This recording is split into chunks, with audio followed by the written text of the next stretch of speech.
నమస్తే, welcome to I dream. మనతో పాటు ఉన్నారు ప్రముఖ herbalist and traditional healer Anjaneya Raju garu. ఈరోజు వారితో మాట్లాడి చాలామంది అజీర్తి అనగానే సోంపుని వాడుతూ ఉంటారు. అయితే సోంపు చాలా రకాలుగా ఉపయోగపడుతుంది. ఆ ఉపయోగాలు ఏంటి, దాన్ని ఎలా వాడుకుంటే ఫలితాలు ఉంటాయి, దీని గురించి ఆయన అడిగి తెలుసుకుందాం. నమస్తే సార్. నమస్కారం అమ్మా. సార్, సోంపు అనగానే చాలామందికి తెలిసింది అజీర్తికి సోంపు వాడతారు అనేసి, కానీ ఇదే కాదు ఇంకా చాలా రకాల ఉపయోగాలు ఉన్నాయనేసి అంటూ ఉంటారు కదా, ఏంటి ఆ ఉపయోగాలు ఏంటి సార్? అంటే సోంపు అనేటికి పిల్లలకి చాలా ఇష్టం అమ్మా. ఏదైనా మనం హోటల్కి వెళ్ళినా, హోటల్కి తీసుకొచ్చిన రిటర్న్లో వాళ్ళు ఇస్తారు కదా, అది పిల్లలు నాప్కిన్స్లో కట్టుకుని బాగా తింటూ ఉంటారు. ఆ టేస్ట్ పిల్లలకి చాలా నచ్చుతుందమ్మా. ఫస్ట్ ఏంటంటే ఇది కామన్, అందరికీ తెలుసున్న వస్తువు, కానీ ఏంటంటే అదేదో హోటల్ ఇస్తున్నాళ్ళే తింటున్నాం అనుకుంటారు తప్ప చాలా ఆయుర్వేదంలో దానికి చాలా ఉపయోగాలు ఉన్నాయమ్మా. అందులో మొట్టమొదటి ఏంటంటే మనం అది వాడే వస్తువుని ఎలా శుద్ధి చేయాలనేది మనం మాట్లాడుకుందామమ్మా. సోపు అనేక రకాలుగా ఉపయోగపడుతుందమ్మా. ఒక అమృతం లాంటి చాలా మంచిది, కానీ శుద్ధి చేసుకోకపోతే ఎంతో కొంత సైడ్ ఎఫెక్ట్ ఉంటుందమ్మా అందులో కూడా. అందుకు సోప్ని ఏం చేయాలంటే వేపించుకోవాలమ్మా. వేపించుకుంటే దాంట్లో ఉన్న సైడ్ ఎఫెక్ట్లు ఏ అయితే ఉన్నాయో టాక్సిన్స్ అన్నీ బయటికి వెళ్ళిపోతాయి. సెకండ్ థింగ్ ఏంటంటే, లేదు అంటే ఒక సున్నము నీళ్ళలో నానబెట్టుకోమంటారు. ఒక 3 గంటలు నానబెట్టి తీసమ్మా ఎండబెట్టేసుకుంటే శుద్ధి అయిపోతుంది. అదేవిధంగా సోపు పైన ఏదైతే తొక్క లాంటిది ఉంటుందో అది కొంచెం అరగటానికి లేట్ అవుతుందమ్మా. మంచి ఫైబర్, అది మెత్తగా కొట్టుకోగలిగితే, కానీ నలగదు అది గమ్ముని. అందుకు ఏం చేయాలంటే, వేపించిన తర్వాత మీరు మిక్సీలో వేసి ఒక్క రౌండ్ తిప్పి తీసేసి చెరిగేస్తే ఆ పైన తొక్క అంతా ఊడిపోతుందమ్మా. ఊడిపోయి సోపు బియ్యం అంటాం మేము.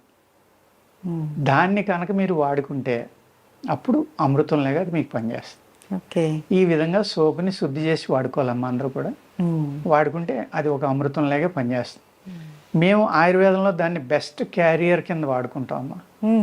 అంటే మేము ఏంటంటే కొన్ని అర్జెంట్ మందు ఇవ్వాలి, ఈయనకి ఇమీడియట్గా పని చేయాలి అనుకున్నప్పుడు సోప్ కషాయంతో ఇస్తాము. ఎందుకంటే అది మినిట్స్లో మొత్తం బాడీ అంతా స్ప్రెడ్ అయిపోతుంది ఆ మెడిసిన్. సోప్ కషాయం వల్ల ఇవ్వటం.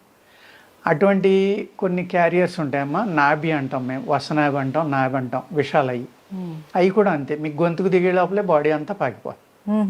ముషిని గింజని ఇలాంటివి అనమాట. అవి కఠోరమైన విషయాలు. అవి చాలా జాగ్రత్తగా శుద్ధి చేసి డాక్టర్ల పర్యవేక్షణలో మట్టుకే వాడుకోవాలమ్మా. ఇది సేఫెస్ట్ క్యారియర్. అంటే మీకు ఎటువంటి సైడ్ ఎఫెక్ట్ లేకుండా అన్ని ఏజ్ గ్రూప్ల వాళ్ళు, అన్ని ప్రాబ్లమ్స్ వాళ్ళు తినగలిగే క్యారియర్ సోంపం.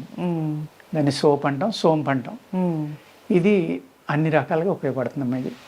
అదేవిధంగా ఇప్పుడు సమ్మర్ వెళ్ళిపోయింది అనుకోండి, మనకి యాక్చువల్గా ఆయుర్వేద శాస్త్రంలో రాసింది ఏంటంటే, సమ్మర్ వచ్చే ముందర అంటే ఏప్రిల్ నెలాఖరులో సోంపుని తీసుకుని నేను అన్నట్టుగా శుద్ధి చేసుకున్నామా. ఆ సోపు బియ్యంగా ఏ అయితే వస్తాయో ఆ బియ్యాన్ని తీసుకుని వాటిని సన్నటి చూర్ణం చేసుకున్నామా. ఆ చూర్ణానికి సరిపడి పటిక బెల్లం పొడిని కలుపుకోమంటారు. కడి మిశ్రీ అంటారు కదా. పటిక బెల్లం అంటే గడ్డలుగా ఉంటుంది, తెల్లగా. అది పౌడర్ చేసుకుని 2 సమానంగా కలుపుకుని ఒక డబ్బాలో పోసుకోండి. ఉదయం లేవగానే మొహం కడగగానే అందరూ కూడా, ఇంట్లో అందరూ కూడా ఒక 3 వేళకు వచ్చినంత నోట్లో వేసుకుని చప్పలించండి. అది మే నెల అంతా తినమని, అంటే వేసవికాలంలో 1 నెల తినమని రాశారమ్మా ఆయుర్వేద శాస్త్రంలో. ఆ 1 నెల మీరు తినటం వల్ల సంవత్సరం పొడికి మీకు ఏ జబ్బు రాదంటమ్మా. ఒక మే నెలలో అలా తీసుకుంటాం వల్ల. అంటే ఎంత అద్భుతమైన మెడిసిన్గా దాన్ని ఆయుర్వేద గ్రంథాల్లో రాశారో చూడండి.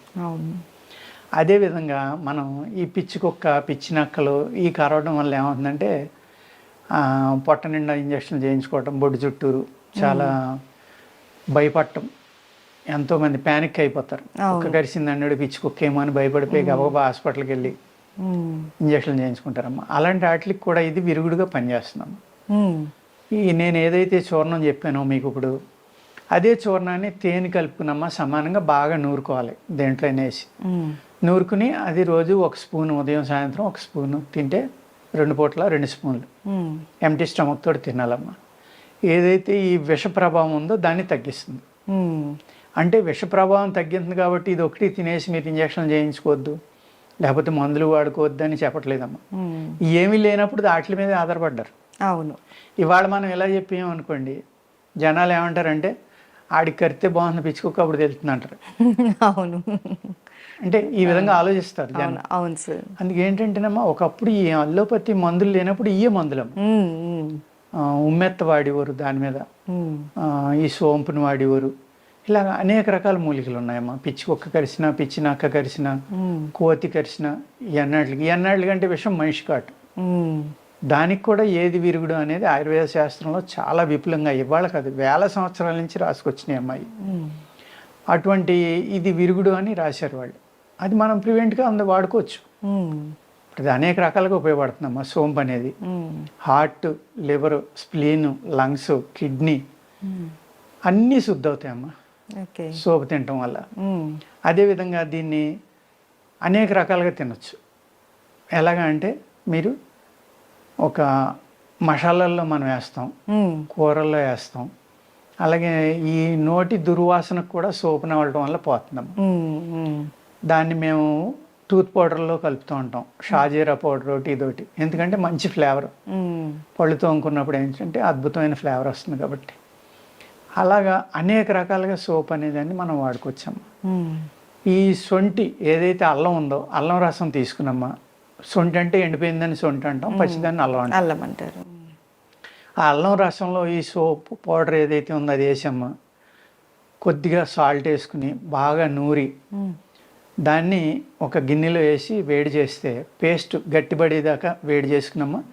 దాన్ని మాత్రలు కట్టుకుని తింటే అజీర్ణం మీద అద్భుతంగా పనిచేస్తుంది. పిల్లలు కానీ పెద్దలు కానీ ఎవరైనా సరే, ఎవళ్ళ అజీర్ణం మీద అయినా సరే చాలా బ్రహ్మాండంగా ఇది పనిచేస్తుంది. ఏం చేయాలండి, అల్లం రసం తీసుకోవాలి. ఆ రసంలో మీరు సోప్ చూర్ణాన్ని కలుపుకోవాలి. కలుపుకుని అందులో కావాల్సినంత ఉప్పు వేసుకోవాలి. లేదు నిమ్మకాయ కూడా పిండుకోవచ్చు ఎక్స్ట్రా కావాలంటే, పులుపు కూడా కావాలి మాకు అనుకుంటే. ఇవన్నీ కలిపి ఒక లిక్విడ్ కింద తయారు చేసామా. ఆ లిక్విడ్ని మళ్ళీ సన్నటి సెగ మీద పొయ్యి మీద వండుకుంటే ఒక పేస్ట్ లాగా. ఆ పేస్ట్ని మీరు మాత్ర కట్టుకుని జాగ్రత్తగా ఆరబెట్టుకుని నీడన ఎండలో పెట్టకూడదమ్మా. నీడన ఆరబెట్టుకుని పూర్తిగా ఆరిపోయాక మీరు సీసాలో పోసి ఉంచుకుంటే పిల్లలు ఆ ఫ్లేవర్ చాలా ఇష్టంగా తింటారు. పెద్దవాళ్ళు కానీ పిల్లలు కానీ అజీత్ చేసిందన్న వెంటనే ఒక 2 మాత్రలో 3, 4 తిన్నారనుకోండి బ్రహ్మాండంగా ఆకలి అవుతుంది, గ్యాస్ అనేది పోతుంది. అదేవిధంగా కడుపులో ఏదైతే మీకు మనం ఈ కాన్స్టిపేషన్ ఉంటుంది కదమ్మా, మలబద్ధకం అంటాం మనం ఆయుర్వేదంలో. ఆ విధంగా ఉన్న వాళ్ళకి ఏమవుతుందంటే అది మలం పేరుకుపోవడం వల్ల పొట్టలో దాన్ని చెడు పదార్థాలు అంటామమ్మా మేము.